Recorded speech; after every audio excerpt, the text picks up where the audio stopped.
Hello అండి. అందరికీ నమస్కారం. చిన్నపిల్లలకి నా ఆశీస్సులు. అందరూ ఎలా ఉన్నారు? వర్షాలు ఎక్కువ పడుతున్నాయి. చాలా జాగ్రత్తగా ఉండండి. 4 రోజుల నుంచి ఒకటే న్యూస్ ఛానల్‌లో చెవుల్లో మోగిపోతున్నాయి. చూడకూడదనుకుంటూనే చూస్తున్నాను. మనసుకి చాలా బాధ అనిపిచ్చేస్తుంది. ఎంత దారుణం అంటే ఎక్కడో చోట ఏదో ఒక ఘోరం జరిగిందన్న మాట తప్ప మంచి మాట, మంచి వీడియో అయితే చెవున పడటం లేదసల. ఈరోజేంటంటే నేను నైటు 8:30, 9 అవుతుంది. మా బాబు తినడానికి ఏమన్నా అడిగాడని చెప్పి నేను స్కూటీ తీసుకొని బయటికెళ్ళడం జరిగింది.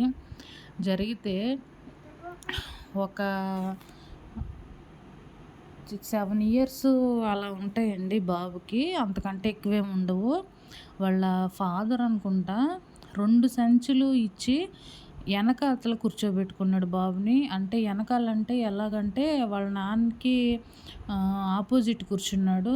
అది అసలు బ్రేకేస్తే ఆ పిల్లోడు ఎక్కడ పడతాడో నాకు అర్థం కాలేదు. పైగా ఆ పిల్లోడు నిద్రపోతున్నాడు. ఇవాళ ఎంత ప్రమాదం తప్పిందంటే ఆ పిల్లోడు మొత్తం నిద్రకొచ్చేసాడు. ఇంక ఇలా ఇలా తూలుతున్నాడు ఆ సంచులు పట్టుకొని. నేనది గమనించి కొంచెం ఫాస్ట్‌గా ఎళ్ళి తూలే పిల్లోడిని గట్టిగా ఒక్కసారిగా అరిస్తే ఆ పిల్లోడు స్టడీ అయ్యి మళ్ళీ కూర్చున్నాడు. అప్పుడు వాళ్ళ నాన్న మళ్ళీ ఆ పిల్లోడిని తిడతన్నాడు. ఎలా నిద్రపోతావు అని. అసలు 7 సంవత్సరాలు కూడా 7 అని నేను అనుకుంటున్నా అంతే. 7 సంవత్సరాల పిల్లోడు నిద్రొస్తే పడుకోక ఏం చేస్తాడు? మనం కదా జాగ్రత్తగా చూసుకోవాలి పిల్లల్ని. ఎదర కూర్చోబెట్టుకోవాలి. లేకపోతే ఇంకో రకంగా ఏదైనా చేసుకోవాలి గానీ, ఆళ్ళడిగారు కదా అని ఎనకాల కూర్చోబెట్టడం ఏంటి? ఇంకా ఇక్కడ ట్రాఫిక్ లేదండి. రోడ్ల మీద చాలామంది లేడీసు, పెద్ద మగవాళ్ళైనా సరే పిల్లలు అడిగారు కదా అని చెప్పి వెనక్కి తిప్పి కూర్చోబెట్టి బండ్లు తోలుతున్నారు. ఎప్పుడు ఏది వస్తదో తెలీదు. మనం ఎప్పుడు బ్రేక్ ఎయ్యాల్సి వస్తదో తెలియనప్పుడు అలా ఎలా కూర్చోబెట్టుకుంటాము? ఈ కొంచెం లాజిక్ కూడా తెలియకుండా పిల్లలు అడిగారని వాళ్ళ సరదా తీర్చడం పిల్లల సరదాలు తీర్చటం ఓకే. కానీ ప్రాణాల మీదకొచ్చే అంత సరదాలు తీర్చడం ఎంతవరకు కరెక్టో నాకు అర్థం కాలేదసల. నాకైతే చాలా రాంగ్ అనిపిచ్చింది. దయచేసి మాత్రం ఎవ్వరూ అలా సరదాగా పిల్లలు అడిగారు కదా అని చెప్పి వెనక్కి తిప్పి కూర్చోబెట్టడం, కొంచెం ఫాస్ట్‌గా వెళ్ళటం. ఒక్కోసారి కుక్కలవి నైట్ టైం గబుక్కుమని అడ్డొచ్చేస్తాయి. సడన్‌గా బ్రేక్ ఎయ్యాల్సొస్తది. అప్పుడు ఆ పిల్లల పరిస్థితి ఏంటి? వాళ్ళు ఏది పట్టుకుంటే వాళ్ళు ఆగగలుగుతారు. ముందు సీటుని పట్టుకుంటే ముందుకు తూలిపోతారు. అది స్లోగానే ఎళ్తాం కదా అని ఎప్పుడు అనుకోకూడదు. నేనైతే స్కూటీని 20లో కంటే ఎక్కువ మించను. మా పిల్లోడు ఉన్నా లేకపోయినా సరే. ఒకవేళ బైపాసుల్లో ఆటిల్లో అయితే ఇంకో 30లో, 35లో ఎళ్తాను. ఎక్కడికైనా ఎళ్ళాలంటే ఒక గంట, అరగంట ముందే బయలుదేరుతాను. మాకంతంత ఖాళీలు ఉండవంటే అసలు ప్రాణం ఉంటే కదా మనం బిజీగా ఉండటానికి. ప్రాణమే పోయిన తర్వాత ఈ బిజీ ఎవరి కోసం పడతాం మనం? బయటికి వెళ్ళేటప్పుడు ఒక పావుగంట ముందే వెళ్ళటం, జాగ్రత్తగా రావటం, మన బాధ్యత కూడా మనం చూసుకోవాలి. ట్రాఫిక్‌లో సిగ్నల్ ఎప్పుడు అది కొంచెం ఇంకా ఆగుతది అనంగానే రైయ్యమనేసి అంత ఫాస్ట్‌గా వెళ్ళిపోయి మనం ఏం చేస్తున్నాం నిజంగా కొంతమంది ఇంట్లో భార్య పిల్లలకి హెల్ప్ చేస్తారు. అది వేరే విషయం. కొంతమంది ఏం చేస్తారు ఇంటికెళ్ళిపోయి ఫ్రెష్‌గా స్నానం చేసి నైట్ వేర్ ఏసుకొని, టీవీ చూసుకొని, వార్తలు పెట్టుకొని ఎంజాయ్ చేస్తారు. దీనికోసం అంత ఫాస్ట్‌గా వెళ్ళిపోవటం అవసరమా? చాలామంది తిట్టుకుంటే తిట్టుకోవచ్చండి. దయచేసి నెగెటివ్ కామెంట్స్ మాత్రం ఎవరు పెట్టొద్దు. ఇది కేవలం నా అభిప్రాయం మాత్రమే. మనం సేఫ్‌గా ఉంటేనే మన పిల్లలు, మన భర్తో లేతే మన భార్యనో, కుటుంబం సేఫ్‌గా ఉంటది. ఒక మనిషి చెప్పారు, సినిమా యాక్టరే. ఆయన పేరైతే నేను ప్రస్తావించట్లేదు. ఒక మనిషి రోడ్డు యాక్సిడెంట్‌కి గురవ్వటం అంటే, ఆ ఒక్క మనిషితోటే పోదు. ఆ ఫ్యామిలీ మొత్తం రోడ్డు మీదకొచ్చేసినట్టే.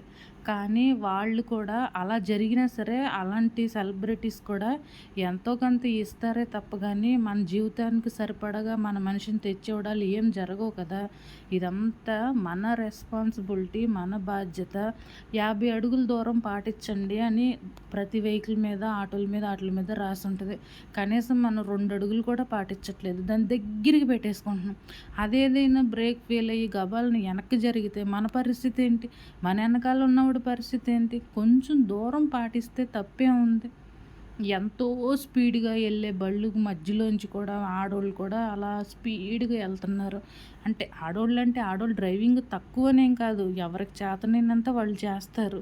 కాకపోతే ఒక్కొక్కళ్ళకి కొంచెం హైట్ తక్కువగా ఉంటే కాళ్ళు అందవు.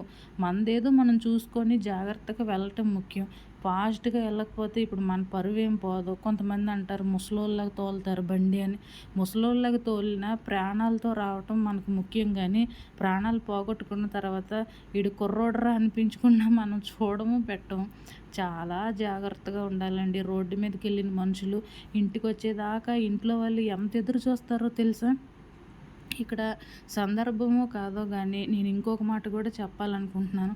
ఆవేశంలో చాలామంది ఏం చేస్తారో తెలుసా? చిన్న చిన్న విషయాలకే సూసైడ్‌లు చేసేసుకొని, ఆ ఫ్యాన్‌లు కుర్లేసేసుకొని ఇలా ఉంటారండి. వాళ్ళు ఆ క్షణం ఏసేసుకుంటారు. ఆ క్షణం ప్రాణాలు తీసేసుకుంటారు. అది వేరే విషయం. కాకపోతే ఇంట్లో ఆ మనిషికి సంబంధించిన మనుషులుంటారు కదా! వాళ్ళ పరిస్థితి ఏంటి? వాళ్ళు నలుగురిలో ఎంత అవమానానికి గురవుతారో తెలుసా?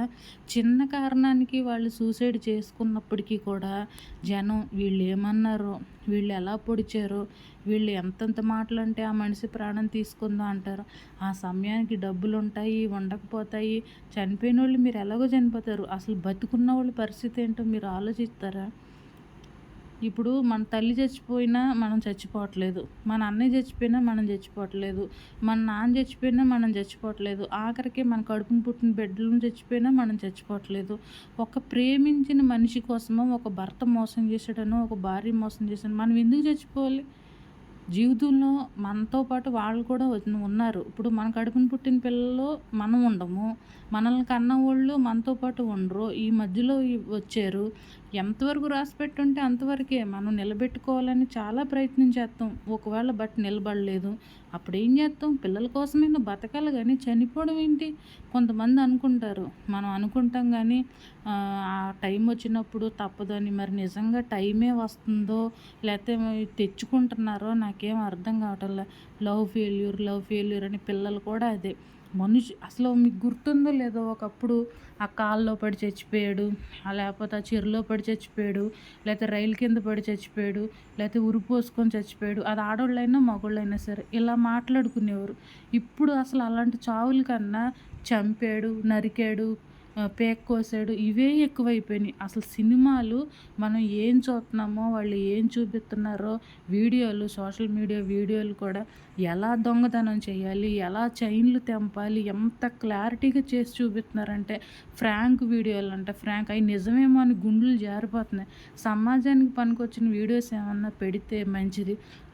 ఇప్పుడు ఒక ముగ్గేసుకున్నాము. అది చూసినా చూడకపోయినా కొంచెం మైండ్ అయినా ఫ్రెష్‌గా ఉంటది. చాలు మనకి. లేదా ఒక పిల్లోడికి మంచిగా అన్నం తినిపించింది ఒక తల్లి. ఇలాంటి వీడియోస్ పెట్టండి. లేతే పిల్లల్ని జాగ్రత్తగా చూసుకునే వీడియోస్ పెట్టండి. దేనికి పనికొస్తున్నాయి ఆ ఫ్రాంకులు? రక్తాలు పేకలు కోసేసి అలా పడిపోయినట్టు. ఎందుకు ఆ వీడియోస్? అసలు 2 రోజుల నుంచి న్యూస్ ఛానల్‌లో చదివే ఆ న్యూస్ ఛానల్‌లు కూడా ఎలా చదువుతున్నాయంటే, ఆ మాటలు మారుమోగిపోయి మన చెవుల్లో ఇంక అలా ఉండిపోతాయన్నమాట ఆ మాటలు. అంత గట్టిగా అట్లా ఇలా చేశాడు, ఇలా చేశాడంటే అసలు ఇప్పుడు వచ్చే సినిమాలు ఒక ఫ్యామిలీతో వెళ్ళి ప్రశాంతంగా చూసే సినిమాలు ఏమన్నా ఉన్నాయా? అసలు ఎవరిని ఎలా చంపాలి, చైన్లు ఎలా దొంగతనం చేయాలి, బళ్ళు ఎలా దొంగతనం చేయాలి, పగలు ఎలా తీర్చుకోవాలి, ఇవే చూపిస్తున్నారు కానీ ఏమున్నాయి? ఇంకోటి ఫస్ట్ షోకి వెళ్ళాలంట. మా ఇంట్లో మా పిల్ల అడిగింది. వాళ్ళు అడుగుతారండి. వాళ్ళకి తెలీదు.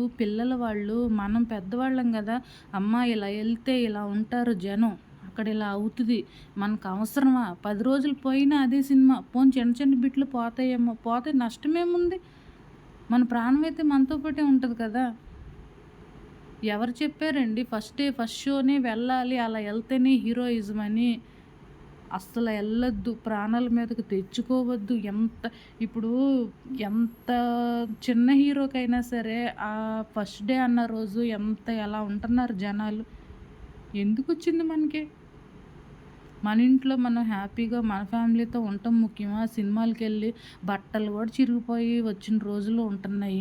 అసలు అవసరం అండి మనకు అంతలాగా? వాళ్ళు సినిమాలు తీసి డబ్బులు సంపాదించుకొని వాళ్ళు హ్యాపీ జోన్‌లో హ్యాపీగా వాళ్ళ ఫ్యామిలీతో వాళ్ళు ఉంటున్నారు. వాళ్ళు ఎంత సెక్యూరిటీ తీసుకొనొస్తారు జనాల్లోకొస్తేనే. మనకేదది? వాళ్ళ కోసం వెళ్లి మనం ప్రాణం పోగొట్టుకోవటం అవసరమా? మన ఫ్యామిలీ ఇంకెవరైనా చూసినోళ్ళున్నారా? మన కోసం మనమే బతకాలి. ఎవ్వరు మన కోసం బతకరు. ఏదైనా తప్పు మాట్లాడుంటే క్షమించండి.